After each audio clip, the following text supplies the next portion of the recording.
Bismillahirrahmanirrahim. Assalamualaikum warahmatullahi wabarakatuh. Alhamdulillah wassalatu wassalamu ala Rasulillah wa ala alihi wa sahbihi wa man walah, amma ba'd.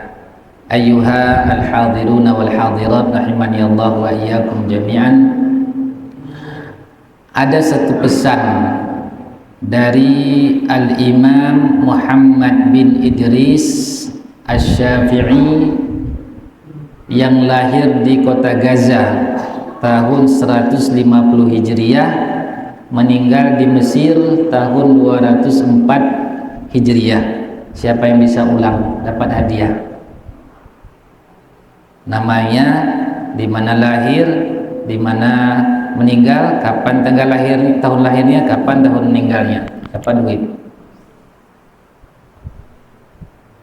Ada?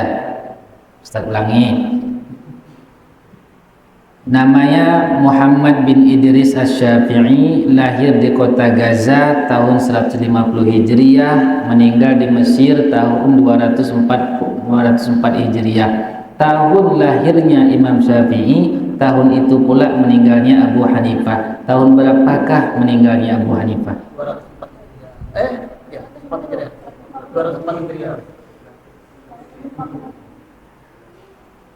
Tahun meninggalnya kan? Meninggalnya Abu Hanifah. Tahun lahir Imam Syafi'i. Iya. Tahun lahir Imam Syafi'i. Meninggalnya Abu Hanifah. 250. Insyaallah dapat hadiah. Beliau berpesan dalam bentuk syair, dan syair ini ada 7. Pertama, beliau katakan, ma fil maqami lidhi aqlin wa di adabin, tidak layak bagi orang yang berakal dan orang yang beradab, min rahatin fada'il awtana waghtaribi, bersantai-santai. Bagi orang yang punya akal, punya adab, itu tidak layak hari-harinya bersantai-santai. Fada'il awtan waghtaribi, tinggalkan kampung halaman, merantaulah.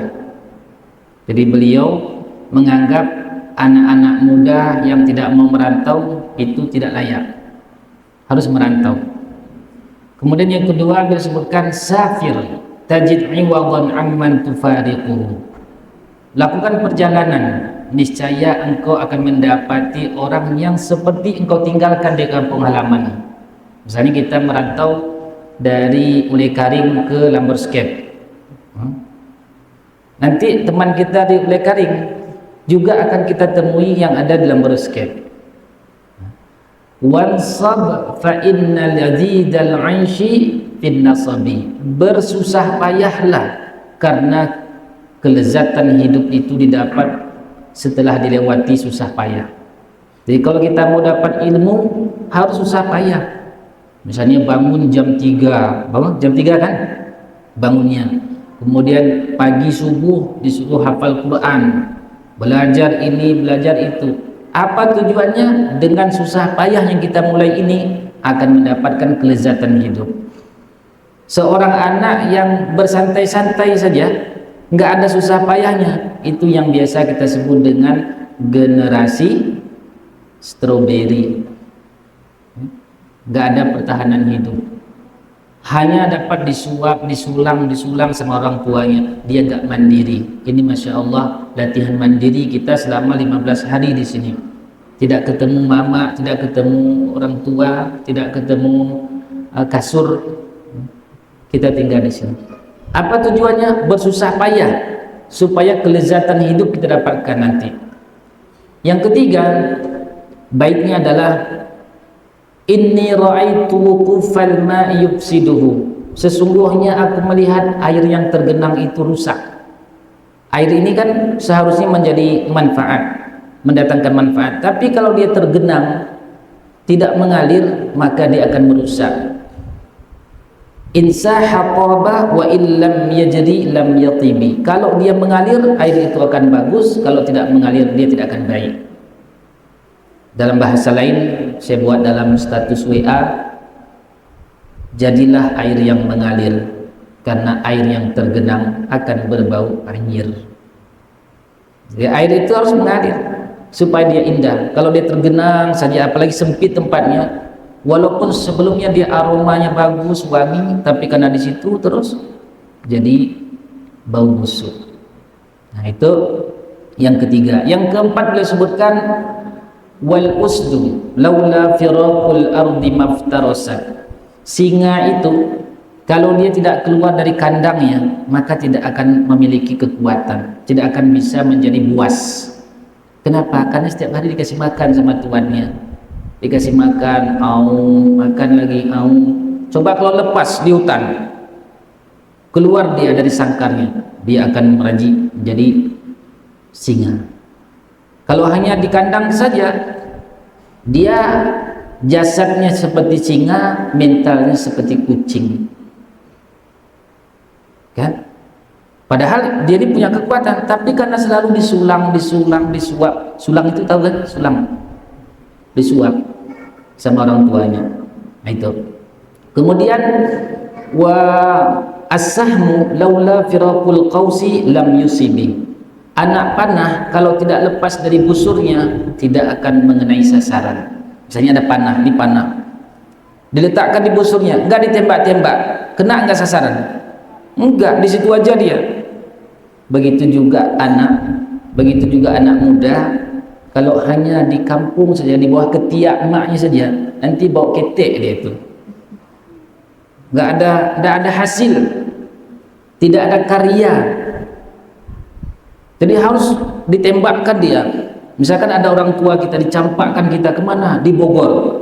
Terima kasih Abi telah mencampakkan saya ke Bogor. Asbab saya pergi ke sana, saya mendapatkan ilmu seperti itu. Ini campakkan kemana? Campakkan ke kasur. Kasur abinya cuma nggak ada hasil nanti. Itu. Kemudian yang ke berapa sekarang? Kelima ya. Kelima, wasyamsu law waqafat fil fulki daimatan. Matahari itu kalau hanya berdiri di tempat peredarannya saja, enggak pindah-pindah, di situ aja, lamallahan nasu min ujumi wa min arabi, maka semua orang akan bosan lihatnya. Matahari, pernah lihat matahari? Itu matahari. Kalau kita lihat aja di situ aja dia. Kayak orang nonton bola. Orang nonton bola semua itu begini, ini bola ditonton gitu bolanya. Bosan enggak? Bosan. Tapi kalau orang bawa bola sana, bawa bola sini, lari ke sana, lari sini, kita nggak bosan. Kalau nanti mau percayanya, ambil bola, diletakkan satu tempat, ditonton aja bola gitu. Bosan itu. Begitu juga kita. Kalau hanya di kampung halaman saja, bosan orang lihat kita. Yang merantau ke Banda Aceh, ada nggak? Yang merantau ke Banda Aceh? Yang dari apakah Sigli atau Biren atau ada? Atau orang Banda Aceh semua? Orang Banda Aceh semua? Aceh besar. Iya. Misalnya Ustaz kalau pulang ke Aceh Tenggara, itu setiap kali pulang orang tanya, kapan datang? Luar biasa ditanya gitu. Begitu seminggu di kampung ditanya orang kapan pulang, udah bosan dia. Itu. Jadi kita harus merantau supaya orang-orang tidak bosan. Yang keenam, wattibru katurbi mulqan fi amakini. Emas itu, biji emas, biji perak itu dengan tanah sama saja nilainya terlempar, nggak ada guna. Emas itu kalau dia hanya di tanah tempatnya, nggak diambil, nggak dibersihkan, dia dengan tanah itu tercampak saja, begitu nggak ada nilai. Kapan emas itu bernilai? Setelah diambil, dikorek, dibersihkan, jadilah emas berharga. Satu manyam emas sekarang sudah hampir 3 juta. Kalau diletakkan di tanah, nggak ada nilai itu, nggak ada nilai. Nah itu. Wal'udu fi ardihi nau'un minal hatabi. Kayu gaharu, kayu cendana, kalau hanya di hutan saja tempatnya, nggak diambil, di hutan saja, maka dia dengan kayu bakar sama, nggak ada nilai. Kapan itu kayu gaharu? Tahu kayu gaharu, kayu minyak wangi itu kalau dibakar dia harum sekali. Dia kalau nggak diambil, hanya diletakkan di hutan saja, nggak ada nilainya. Dia dengan kayu bakar lain itu sama. Kapan dia bernilai? ketika diambil dari hutan, dibersihkan, dibawa, dijual ke Arab Saudi. 1 kilo mahal sekali, mahal sekali. Begitulah kita, kalau keluar daerah kita merantau mahal nilainya. Maka di akhir baitnya Al-Imam Syafi'i mengatakan, fa in tagharraba hadza azza matlubuhu. Kalau orang ini mau merantau, maka akan agunglah hasilnya yang didapatkan. Wa in tagharraba hadza azza kadzahabi. Kalau orang ini sudi merantau, maka dia akan mulia agung seperti emas murni. Emas itu. Makanya Al-Imam Syafi'i itu lahir saja di kota Gaza, kemudian dibawa ibunya ke Mekah. Di Mekah pun tidak mau dikasih di kota, tapi dimasukkan ke kampung-kampung, ke Arab Badui. Apa tujuannya? Supaya bahasa Arabnya Al-Imam Syafi'i itu bagus. Karena kalau di kota Mekah bahasanya sudah rusak. Sekarang pun itu rusak bahasanya. Bahasa orang Mekah itu sekarang ini, karena banyak pendatang datang dari orang Indonesia, nanti dicampurkan bahasa Indonesia dengan bahasa Arab. Anta kalil ghadab. Kamu ini sikit-sikit marah. Kalil ghadab. Rusak bahasa Arab. Maka ibunda Al-Imam Syafi'i, dia tidak kasih anaknya di kota, dicampakkan merantau ke Arab Badui. Begitu sudah bagus bahasa beliau, sudah ahli dalam bahasa Arab, diutus lagi ke Madinah belajar ke Imam Malik. Sudah puas di sini, pergi ke Yaman. Sudah puas di sini, pergi ke Baghdad. Kemudian dari Baghdad balik lagi ke Mekah. Kemudian balik lagi ke Baghdad. Di Baghdad beliau tulis satu kitab namanya Al-Hujjah. Dan kitab inilah dikenal dengan Al-Qawlu Al-Qadim. Dan cukup di sini, belum puas, pergi lagi ke Mesir. Sampai di Mesir diskusi, berdebat. Akhirnya kitab yang dia tulis di Baghdad tadi, Al-Hujjah, berubah menjadi Al-Qaulul Jadid yang ada dalam kitab Al-Um. Sehingga dalam mazhab Syafi'i, kitab yang lama Al-Qaulu Al-Qadim dengan kitab Al-Hujjah itu, yang ada dalam kitab Al-Hujjah, tidak lagi dijadikan sebagai pedoman dalam mazhab Syafi'i, kecuali sekitar 20 masalah saja. Begitu sudah sampai ke Mesir, banyak diskusi, berdebat, berubahlah metode ijtihad beliau. Akhirnya permasalahan yang beliau dulu sebutkan dalam kitab Al-Hujjah itu di-cancel, diganti dengan Al-Qaulul Jadid dalam kitab Al-Um. Mengapa bisa berubah? Apakah Imam Syafi'i itu pelin-pelan? Enggak. Semakin kita banyak berguru, semakin banyak baca referensi, semakin terbuka wawasan. Contoh, saya dulu menganggap ketika masih belajar di Dayah, sayang, apa kabar? Ketika masih belajar di Dayah, saya menganggap yang benar itu ketika sujud. Apa? Sini sayang. Iya. Saya menganggap orang yang sujud dengan tangan duluan itu adalah seperti onta. Yang seharusnya sujud dengan lutut. Begitu saya baca dulu referensi. Begitu saya baca kitab sifat solat Nabi, min takbiri ila taslim, berubah cara solat saya. Saya dahulukan tangan dan kemudian lutut. Setelah saya baca kitab Tawdihul Ahkam min Bulughil Maram dan kitab Tuhfatul Akhwan, berubah lagi. Sekarang lutut lagi, enggak lagi tangan. Kenapa bisa? Itulah referensi perlu kita baca. Ternyata disebutkan dalam kitab Tuhfatul Akhwan, dua-duanya itu sah. Kapan kita menggunakan lutut? Kalau masih kuat, masih muda, dahulukan lutut. Kapan kita gunakan telapak tangan? Kalau enggak kuat lagi, sudah tua, enggak sanggup lagi dengan lutut, khawatir nanti kalau lutut ini masuk duluan, maka dahulukan tangan. Al-jam'u bainal adillah, menggabungkan antara beberapa dalil. Jadi kalau kita yang masih muda-muda, sebagaimana Syekh Ibnu Baz dalam kitab Tuhfatul Akhwan menyebutkan, yang lebih kuat itu dahulukan lutut. Kalau yang sudah tua, dahulukan tangan.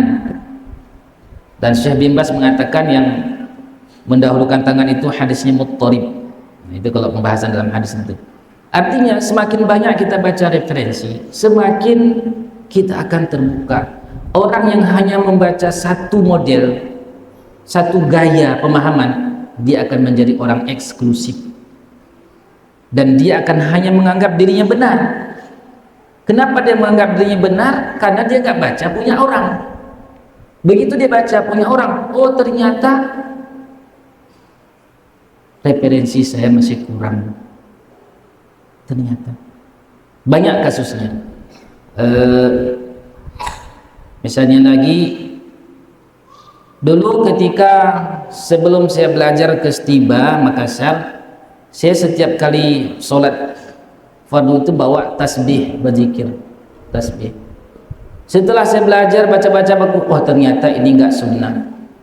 Akhirnya saya nggak pakai lagi. Kemudian saya baca lagi fatwa-fatwa, ternyata itu nggak ada masalah. Kadang saya pakai, kadang nggak saya pakai. Syekh Zaimin rahimahullah mengatakan itu bukan bagian ibadah, itu adalah sarana. Sebagian ini sarana supaya kita lurus, sab kita ada sarana. Jadi semakin kita baca, nggak akan mudah kita menyalahkan orang, nggak akan mudah kita merasa diri kita paling benar. Bagaimana mungkin kita bisa vonis orang? Bagaimana mungkin kita bisa mengatakan diri kita paling benar sementara kita belum baca punya orang? Semakin kita baca, dan itu perlu merantau. Jangan cukupkan di sini. Saya semenjak tahun 96 merantau. 96. Berarti udah berapa tahun tuh? 96. Sekarang 2024. 29 tahun. Tahun lahir Masya Allah. 96 pergi ke Medan, kemudian pergi ke Sigli, pergi ke Makassar, terus. Kalau di Indonesia nampaknya hampir semua provinsi sudah saya datangi, dan itu belum cukup. Al-Imam Syafi'i lahir di Gaza, meninggal di Mesir, bukan di kampung halaman meninggal. Merantau. Kita orang tua, bapak-bapak, ibu-ibunya punya anak, sayang anak itu bukan diletakkan di ketiak, bukan, tapi diberikan kesempatan terus merantau. Itu akan menjadi singa dakwah nanti. Mengapa sebagian orang tua seakan-akan kasihan anak saya pergi jauh-jauh, seakan-akan ya, karena dia menganggap anak itu aset pribadi dia tidak pandang anak ini aset agama, aset umat. Kalau itu pandangan orang tua, dia akan lepas belajar. Al-Imam Ibnu Thahir rahimahullah mengatakan, bultu ad-dama fi talabil hadis marratain. Ketika saya menuntut ilmu hadis, kata beliau, saya sampai keluar kencing darah sebanyak 2 kali. Wa kuntu amshi hafiyan. Dan beliau ketika belajar itu berjalan kaki, dan berjalan kaki tidak pakai alas kaki, terik matahari. Wa kuntu ahmilu kutubi ala dhahri, sambil saya pikul kitab saya di atas punggung saya.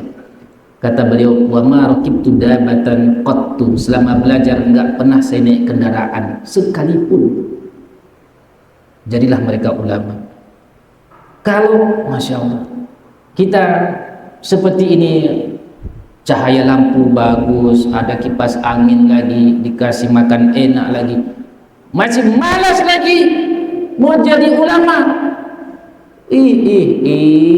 Tak layak. Harus ada pengorbanan. Jadi ini insya Allah sekarang kita di musola ini kelihatan sederhana, insya Allah ini semua jadi ulama nanti.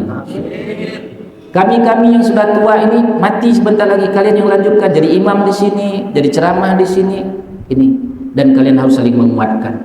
Kalau ada satu orang yang sudah mulai kendor nanti, sudah mau pulang, telepon, abi nggak sanggup sini banyak nyamuk, katakan, akhi, nyamuk sekarang masih lebih enak daripada nyamuk di neraka nanti. Ya, supaya semangat. Insyaallah ya. Semoga Allah jadikan kita faqih dalam urusan agama. Minta ke orang tua semua, abi saya mau merantau. Begitu. Mana merantaunya? Lamyong. Bukan merantau, itu memanah di situ.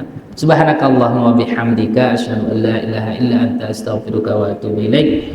Wassalamualaikum warahmatullahi wabarakatuh.